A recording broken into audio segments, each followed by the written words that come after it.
Ration కార్డులున్న వారికి good news. పేదల డబ్బులు కూడా ఆదా కానున్నాయి. రాష్ట్రంలో రేషన్ కార్డులున్న లబ్ధిదారులకు సన్న బియ్యం ఇచ్చేందుకు రేవంత్ ప్రభుత్వం సిద్ధమవుతోంది.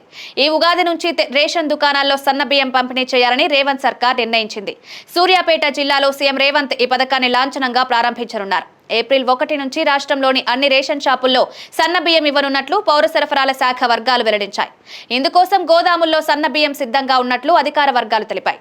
ప్రస్తుతం నిల్వ ఉన్న బియ్యం రానున్న 4 నెలల కాలానికి నెలలకు సరిపోతాయని అంచనా వేస్తున్నారు. ఈ ఖరీఫ్ సీజన్లో రైతుల నుంచి తెలంగాణ పౌర సరఫరాల శాఖ మొత్తం 53.95 లక్షల టన్నుల వరి ధాన్యాన్ని కొనుగోలు చేసింది. కొనుగోలు చేసిన వడ్లను మిల్లర్లకు కేటాయించారు. అక్కడ కస్టమ్ మిల్లింగ్ రైస్ చేసి గోదాముల్లో నిల్వ చేశారు. గతంలో కంటే ఈసారి ప్రభుత్వ కొనుగోలు కేంద్రాలకు సన్న వడ్లు అధిక పరిమాణంలో వచ్చినట్లు ప్రభుత్వ వర్గాలు వెల్లడించాయి. సన్న, దొడ్డు వడ్లను వేర్వేరుగా నిల్వ చేసిన పౌర సరఫరాల అధికారులు వాటిని మిల్లింగ్ చేయించారు. రేషన్ కార్డుదారులకు పంపిణీ చేసేందుకు రేవంత్ ప్రభుత్వం ఈ సన్న బియ్యాన్ని తీసుకుంటోంది. తెలంగాణలో మొత్తం 91,19,268 రేషన్ కార్డులుండగా 2,82,77,859 మంది లబ్ధిదారులున్నారు. త్వరలో కొత్త రేషన్ కార్డులు పంపిణీ చేయనున్నారు. వారికి కూడా సన్న బియ్యం ఇవ్వనున్నారు. మొత్తంగా 1,10,00,000 మంది రేషన్ కార్డుదారులకు సన్న బియ్యం ఇచ్చేందుకు ప్రభుత్వం కసరత్తు చేస్తోంది.